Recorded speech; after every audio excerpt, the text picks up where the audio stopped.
Hola, buenas tardes, ¿cómo estáis? ¿Cómo os va? ¿Qué tal el día? Ya cerca del puente de Semana Santa, estamos a martes, día 4 de abril de 2023, iba a decir de 1900. Estamos con el libro compartiendo Balance Cero de Nisargadatta Maharaj, Diálogos. Este libro está compuesto por fechas en las que se recopilaron sus mensajes, en las que llegaban los visitantes, le preguntaban y Nisargadatta respondía. Y hoy estamos en la fecha 4 de diciembre de 1979. Página 41 del libro, y son unas cuantas páginas hoy, con preguntas y respuestas. Y dice Maharaj: la conciencia está aquí mientras el alimento debido al cual apareció la conciencia niño la alimente.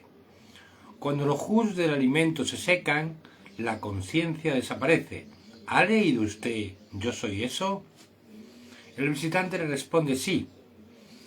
Y Maharaj dice: después de darse cuenta de Atma, sí mismo, es difícil mantener la conciencia. La fuerza vital, prana, repentinamente deja el cuerpo. En el caso de Krishna, él continuó a pesar de conocerse a sí mismo plenamente. Y el visitante dice: se dice que Bhagavan Krishna obtuvo el estado de realización más alto. Maharaj: él es perfecto en todos los aspectos. Podía mezclarse fácilmente con los pequeños o los grandes. No tenía ningún pose. Estaba en el estado más natural llamado Sahaja Avasta. Se dice que la vida es un círculo, uno va donde uno comienza. Y responde Maharaj: un bebé no tiene memoria, no puede reconocer a nadie. Un hombre muy viejo también pierde todo el conocimiento y la memoria. Él es casi como un bebé. El viejo está vivo mientras el principio niño existe. Cuando ese principio ya no es, el viejo es declarado muerto por las gentes que le rodean. Sin embargo, un sabio llama a eso liberación y no muerte. Y el visitante dice: usted siempre insiste en nuestra conciencia. ¿Por qué? Y Maharaj dice: usted puede tener todo el conocimiento contenido en una enciclopedia, pero ¿cuál es su primer conocimiento? El visitante dice: primero debo darme cuenta de mí mismo.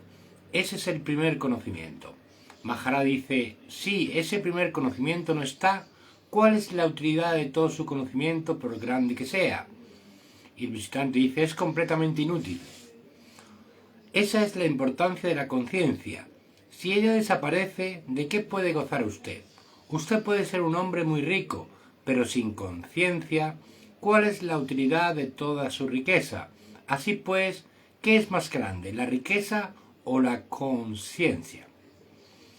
El visitante dice: ¿es suficiente con que guardemos en mente lo que le escuchamos a usted? No, dice Maharaj. Esto no debe quedarse en palabras solo. Tome el ejemplo de cómo obtienen el ganado su alimento de la hierba. La comen, la mastican y después la rumian. Usted debe asimilar lo que escucha de la misma manera. Debe hacerlo su experiencia. Entonces no habrá ninguna necesidad de recordarlo. ¿Cuál es la diferencia entre un discípulo y su gurú? Responde Maharaj: el primero es Atma y el segundo Paramatma. El primero tiene conocimiento y el segundo transciende el conocimiento. Perdón. Visitante: cuando despierto del sueño profundo, primero me doy cuenta de mí mismo y después del mundo. Su mundo está en su conciencia, como la luz del sol está en el sol. Cuando hay conciencia chit, hay los 5 elementos, los 3 gunas y purusha y prakriti, macho y hembra. El visitante dice: si yo soy tan grande como para tener esa gran conciencia chit, darme cuenta de Atma a sí mismo, debería ser fácil para mí. A lo que responde Maharaj: ¿cómo puede ser darse cuenta de sí mismo el resultado de los conceptos? Se dice que Dios es grande. Dios y la ilusión raíz, Mula Maya, pueden ser grandes, pero sin su conciencia. ¿Quién conocerá su grandeza? Usted debe ser siempre consciente de la grandeza de su conciencia. Usted nunca es el cuerpo. Eso es también muy importante. Cuando hablamos de conciencia, hablamos conciencia con S, conciencia, ¿vale? Casi todo en este libro se habla de conciencia, no se habla de conciencia sin S. Maharaj.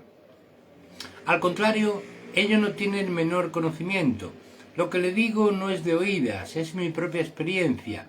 El uso de la palabra experiencia es solo para que lo comprenda. En lo absoluto no hay palabras. Para mí, experimentar el cuerpo es un trastorno. Es como recoger a un bebé abandonado y tomarse el trabajo de criarle. Lo mismo que el que recoge al bebé no está interesado en él, así yo no estoy interesado en el mundo y su experiencia. No había ninguna obligación de cuidar al niño. Ello aconteció por compasión. ¿Podría haberlo evitado usted? Y el visitante dice, no. Los yogis y los ascetas buscan la verdad.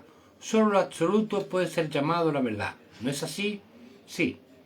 Lo absoluto es la norma para mí.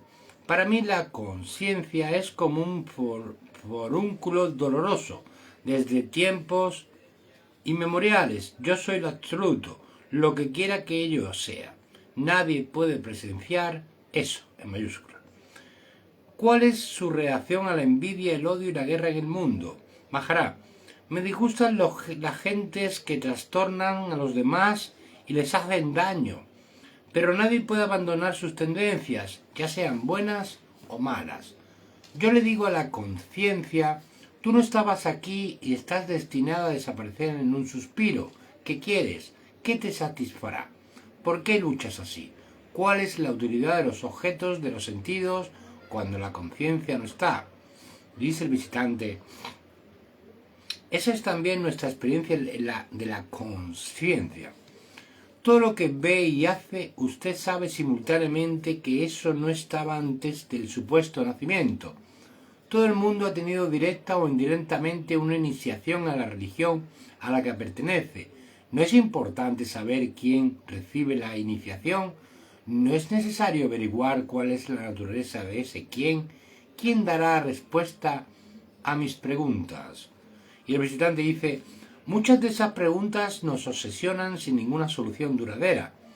Y dice Maharaj, todos los seres vivos luchan constantemente. Comparada con lo absoluto, toda existencia es cero. Es solo una apariencia. La existencia humana es como la ensoñación de un loco. Todos los deseos son sueños de una no entidad. Comparada con lo absoluto, la existencia de todas las formas es realmente no existencia. ¿Por qué entonces todo este calvario? Suponga ahora que yo quiero existir, que yo quiero ser. ¿Cómo debo ser? ¿Qué debo parecer? ¿Cómo debe ser mi naturaleza y en qué forma debo existir? Todo pensamiento humano está guiado por las emociones y la tradición. Y dice el visitante, recientemente he empezado a leer un libro titulado Amrutanabha, escrito por el sabio Ñaneswar, con el comentario de Mr. P. Y. Deshpande. Vale.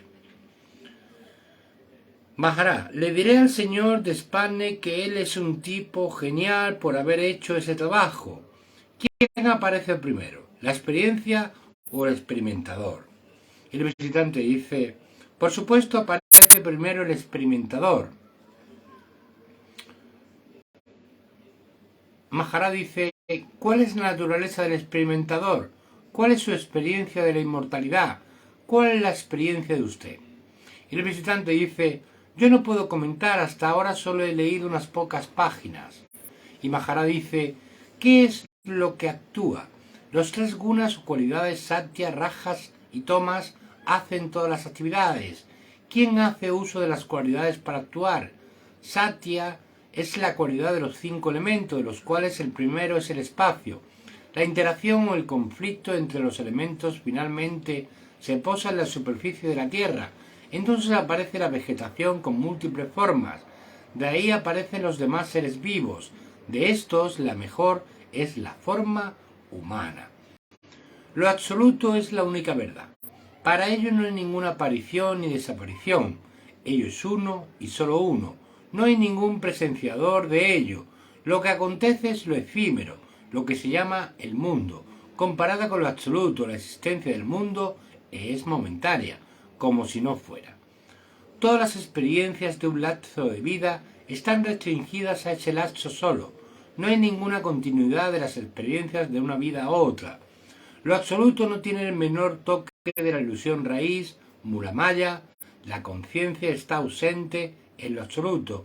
El que se siente bendecido por algún Dios no puede realizarse.